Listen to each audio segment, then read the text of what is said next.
আসসালামু আলাইকুম প্রিয় দর্শক, আপনারা কি জানেন যে বাংলাদেশের যে আইন, সেই আইনে কত বছর পর্যন্ত একজনকে শিশু বলা হয়? জানার কথা, কারণ আমাদের এখানে নতুন 2013 সালে যে আইন হয়েছে, সেই আইন অনুযায়ী 18 বছরের আগ পর্যন্ত, মানে যাদের বয়স 18 হয়ে গেছে, তারা শিশু নন, তারা ভোট টোট দিতে পারেন। তার আগের সময়টা পর্যন্ত সবাই আইন অনুযায়ী শিশু।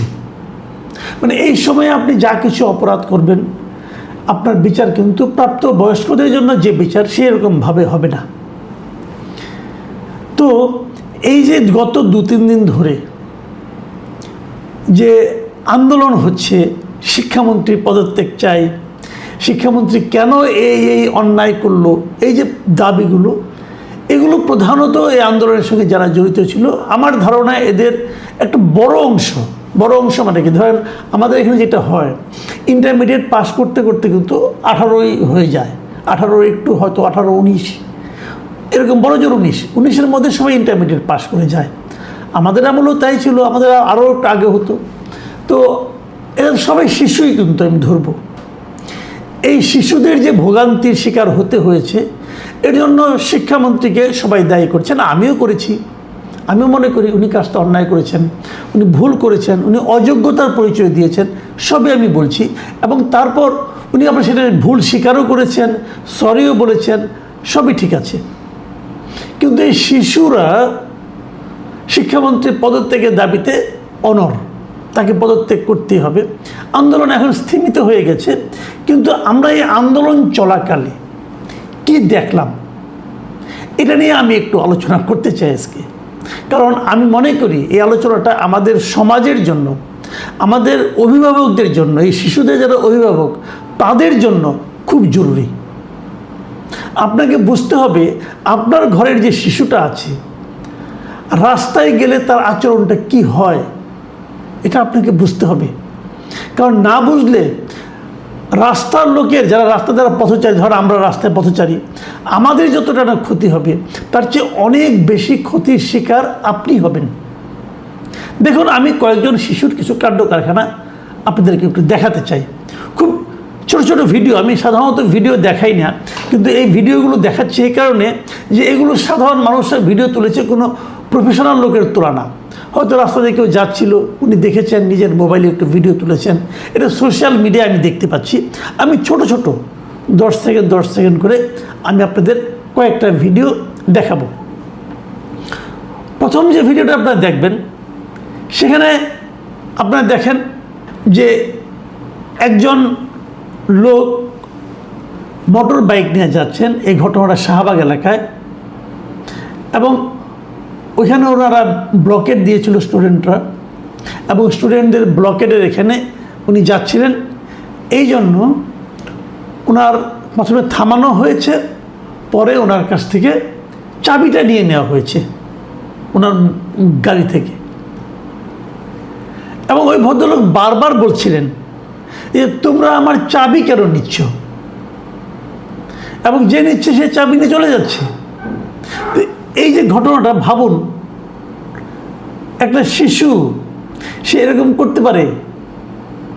এই ভদ্রলোকের মোটর সাইকেলের চাবিটা যদি সে নিয়ে নেয়, তাকে তো খুঁজে পাবে না ভিড়ের মধ্যে, সে কে নিল সে জানলো না। ওই লোকটা, যে মোটর সাইকেল চালক যিনি আছেন, ওনার ভোগান্তিটা কোন পর্যায়ে হয়েছিল শেষ পর্যন্ত আমরা জানি না। ওনার কী অপরাধ বলুন তো? আপনার শিশু যে কাজটা করলো, এই শিশুর একজন পিতা আছেন, এই শিশুর একজন মাতা আছেন, এই শিশুর একটা পরিবার আছে। আপনারা ভাবুন, আপনার এই শিশুর এই চেহারা কি আপনারা আগে দেখেছেন? এবং তারও চেয়ে প্রয়োজনীয় কথা হলো, এই চেহারাটা এরকম একটা আচরণ করাটা কি জরুরি ছিল, প্রয়োজনীয় ছিল? কি বলবেন তাকে আপনারা? দ্বিতীয় যে ভিডিওটা আমি দেখাচ্ছি, সেটা হলো খুবই আলোচিত একটা ভিডিও। সেটা হলো যে আপনি দেখেন, ওই যে আলোচনার জন্য একজন স্টুডেন্ট ভেতরে গিয়েছিল, এবং বেরিয়ে এসে সে বলল যে 12 কোটি শিক্ষার্থীর প্রতিনিধি হিসেবে সে ভেতরে গিয়েছিল। তার সঙ্গে ঠিক ব্যবহারটা করা হয়নি, তাকে গুরুত্ব দেওয়া হয়নি, এর জবাব ওদেরকে দিতে হবে, যদি দিতে না পারেন তাহলে তার খবর আছে, অ্যাটসেট্রা অ্যাটসেট্রা, হুমকি। এর চেহারা দেখে কিন্তু শিশুর প্রতি মনে হয় খুবই কোমল চেহারা একটা, কিন্তু ওনার কথাগুলি শুনলে মাথা খারাপ হয়ে যায়। উনি কে? ওনার গায়ে দেখেন, গলায় দেখেন, ওনার গলায় যে স্কুলের যে কার্ডটা আছে সেখানে লেখা মাইলস্টোন স্কুল, তারপরে মাইলস্টোন স্কুলে সে পড়ে। এখন এই যে মাইলস্টোন স্কুলে পড়া যে স্টুডেন্ট, তিনি ওখানে যে ছাত্রদের প্রতিনিধি হিসাবে আলোচনা করতে গিয়েছিলেন এবং উনি খুব ক্ষিপ্ত হয়ে বিরক্ত হয়ে বের হয়ে এসেছেন। কিন্তু আজকে দেখলাম মাইলস্টোন স্কুল বলতেছে এই মেয়েটা তাদের স্কুলের একসময় স্টুডেন্ট ছিল, কিন্তু তার বিভিন্ন রকম বেপরোয়া আচরণের কারণে তাকে স্কুল থেকে তারা টিসি দিয়ে দিয়েছে, মানে ট্রান্সফার সার্টিফিকেট দিয়ে দিয়েছে। উনি বর্তমানে আর ওই স্কুলের স্টুডেন্ট নন। তো যে মেয়েটা ওই স্কুলের স্টুডেন্ট না, সেই স্কুলের কার্ড সে কেন গলায় ঝুলিয়েছে? তার মানে সে যখন আলোচনা করতে গিয়েছে, সে কিন্তু প্রতারক হিসেবে আলোচনা করতে গিয়েছে। নিজের যে পরিচয় সে আলোচনা করতে গিয়েছে, সেই পরিচয়টা তার জন্য কোনো ভ্যালিড পরিচয় নয়। উনি আদৌ স্টুডেন্ট কিনা অথবা থাকলে কোন স্কুলের স্টুডেন্ট তার কিছুই কেউ জানে না, কিন্তু উনি বিশাল নেত্রী এবং 12 কোটি স্টুডেন্টের প্রতিনিধি। এই শিশু জানেও না যে কতজন স্টুডেন্ট ইন্টারমিডিয়েট পরীক্ষা দিচ্ছে, সে 12 কোটি বলে ফেললো মুখস্থ। তো মাথা খারাপ হয়ে যায় এদের। আচ্ছা, এবার আরেকটা দেখাই। এটা আপনারা দয়া করে হাসবেন না, কারণ আমি এখন যে দাড়িওয়ালা লোকটাকে দেখাচ্ছি উনি শিশু, উনি ক্লাস 10-এ পড়েন, উনি ইন্টারমিডিয়েট পরীক্ষাও দিচ্ছেন না। উনি যাচ্ছেন, ওনাকে জিজ্ঞাসা করা হয়েছে আপনি কিসে পড়েন? ওই যে আমি ক্লাস 10-এ পড়ি। তো আপনি এখানে এসেছেন কেন? তো আমার এখানে আসতে হবে, আমি সবার সঙ্গে, আমি আন্দোলনে আছি। কি আন্দোলনটা? আপনি কার সঙ্গে এসেছেন? আমি আমার ভাইয়ের সঙ্গে এসেছি। আপনার ভাই কিসে পড়ে? ও এবার মেট্রিক পরীক্ষা দিবে। তার মানে এই দাঁড়িয়েওয়ালা শিশু ভদ্রলোক উনি ক্লাস 10-এ পড়েন, এসএসসি পরীক্ষাও দিবেন না উনি, তারও নিচে ক্লাস 10-এ পড়েন। তো ওনার বড় ভাই এসএসসি পরীক্ষা দিবেন, মেট্রিক পরীক্ষা দেবেন উনি বলেছেন। মেট্রিক তো অনেক আগে থেকেই নাই, ধরলাম মেট্রিক পরীক্ষা দেবেন। উনি জানেন না মেট্রিক এবং এসএসসির পার্থক্যটা কি।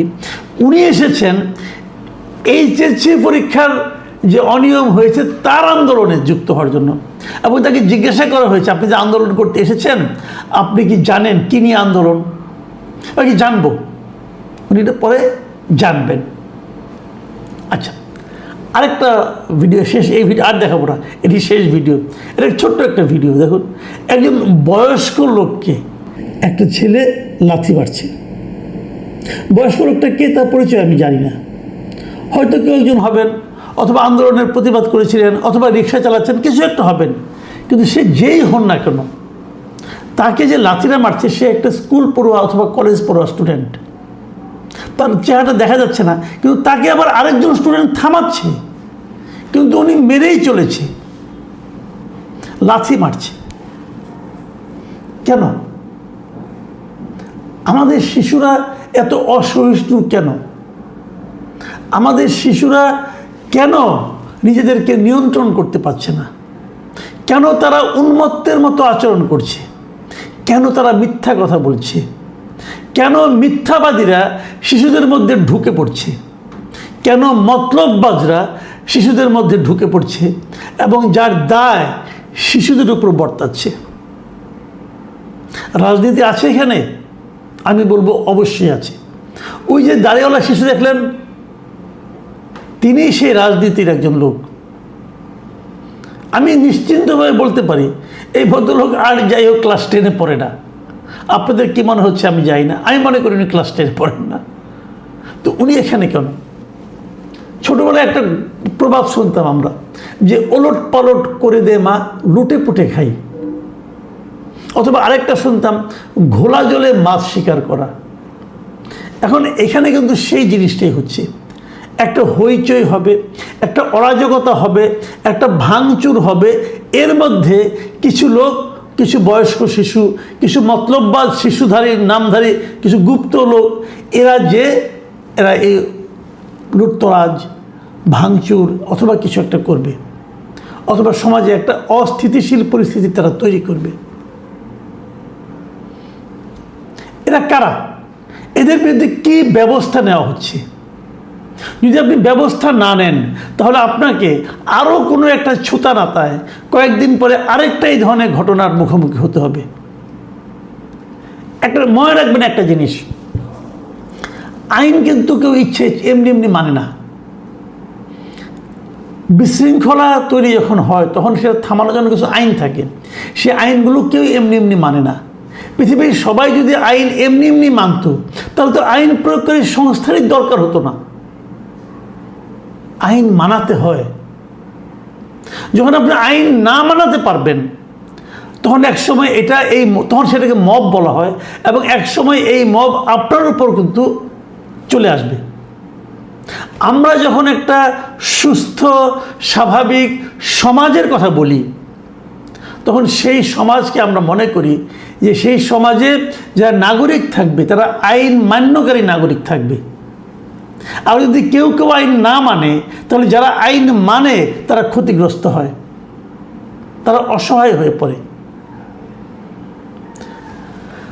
আমি কিন্তু বলছি না একবারও যে শিক্ষামন্ত্রী যে কাজটা করেছেন, শিক্ষামন্ত্রীর মন্ত্রণালয় যে কাজটা করেছেন, শিক্ষা মন্ত্রণালয় যে কাজ করেছেন, প্রশ্নপত্র ভুল করেছেন, দুর্যোগের মধ্যে পরীক্ষা দিতে স্টুডেন্টদেরকে বাধ্য করেছেন, এই সবগুলি ন্যাক্কারজনক ঘটনা।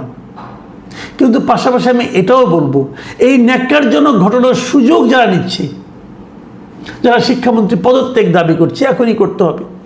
উনি সরি বলার পরে না সরি মানব না, পদত্যাগ তাকে করতে হবে। আচ্ছা ভাবুন তো, শিক্ষামন্ত্রী পদত্যাগ করলেন, তাদের কি প্রশ্নপত্র ঠিক হয়ে যাবে? তাদের কি যারা ভিজেছিল তাদের জ্বরটা ভালো হয়ে যাবে? তা তো হবে না। তাহলে পদত্যাগ কোনো সমাধান নয়। কিন্তু আপনারা ক্ষুব্ধ হয়েছেন, ক্ষোভ প্রকাশ করেছেন, ওকে। এখন এই যে পদত্যাগের দাবিটা করেছেন আপনারা, এই দাবি নিয়ে যখন আপনি লেগে আছেন তখনই কিন্তু এই সমস্ত বিপজ্জনক শিশু আপনাদের মধ্যে ঢুকে পড়ছে। তখনই কিন্তু শিশুদের এই সমস্ত বিপজ্জনক আচরণ সাধারণ মানুষের কাছে দৃশ্যমান হয়ে উঠছে। মানুষ এদের উপর বিরক্ত হচ্ছে। আমি প্রথমত বলবো, এটা কেন আসলো? এটা কিন্তু 24-এর গণ অভ্যুত্থান যেটা হয়েছিল তারই বাই প্রোডাক্ট, এটা আমি মনে করি। এবং এই বাই প্রোডাক্টটাকেই ডক্টর ইউনূসের যে অন্তর্বর্তীকালীন সরকার ছিল তারা এটাকে নার্সিং করেছে। এই আচরণটাকে তারা প্রশ্রয় দিয়েছে। আমি কিন্তু গালাগালি কোনো ভিডিও দেখাইনি আপনাদের। গালাগালির ভিডিওগুলি দেখতেন তাহলে তো আপনাদের মাথা খারাপ হয়ে যেত। আমি দেখাইনি, কারণ ওটা এত অশ্লীল গালাগালি আমি শুনেছি এবার এই আন্দোলনে, এই শিক্ষকদের মানে স্টুডেন্টদের আন্দোলনে এবারেরটা। এত অশ্লীল গালাগালি, শিক্ষামন্ত্রীকে যেভাবে তারা সম্বর্ধন করছে, এগুলো কোনো ভদ্রতা নয়। আপনি একজনকে সমালোচনা করেন, তার কর্মকাণ্ডের সমালোচনা লজিক্যালি করেন ভাই। আমি শিশুদেরকে বলছি, আপনাদেরকে আপনি বলেই সম্বোধন করছি। তুমি বললে আবার না জানি কি কোন ঝামেলায় আমি পড়ে যাই। তো আপনাদেরকে বলছি, আপনাদের লেখাপড়া করেছেন, আপনারা লেখাপড়া করছেন, আপনার স্টুডেন্ট ইন্টারমিডিয়েট পড়েন, তার মানে কি পাস করার পর আপনারা বিশ্ববিদ্যালয়ে যাবেন, কেউ দেশের বাইরে যাবেন। যখন দেশের বাইরে যাবেন ওখানে যেও কি আপনি এই আচরণ করবেন? কোন বাংলাদেশকে আপনারা বাইরে রিপ্রেজেন্ট করবেন? মানুষের সমালোচনা নানাভাবে করা যায়। অভদ্রতা কেন? অশ্লীল গালি কেন? আমরা কিন্তু দেখেছি 24-এর গণ আন্দোলনের পর যখন মবটা খুব বেশি একদম মহামারীর রূপে ধারণ করলো সরকারি প্রশ্রয়ে, তখন এই সমস্ত অশ্রাব্য গালাগালিরও একটা হিড়িক পড়ে গেল।